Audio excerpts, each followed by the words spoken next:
So guys, pauwi na nga po pala ako at nakatapos po kami ng 2 hours and a half po sa garpes po ng munggo. At medyo nakakapagod. Makati po at talagang pinilit lang po para may makain kami.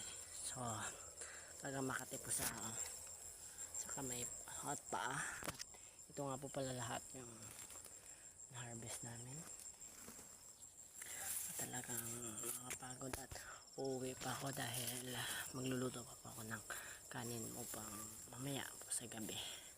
So salamat po sa panonood at sana huwag niyo po kalimutang mag-like, subscribe and share po sa aking channel dahil malaking tulong na po ito para sa akin at sa pamilya ko po. Sana supportahan niyo po ako bilang isang small content creator pa lang po ngayon.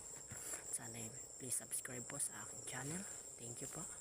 At ako pong paalam. Thank you po sa inyong pag-support sa akin. To God be all the glory. Thank you po.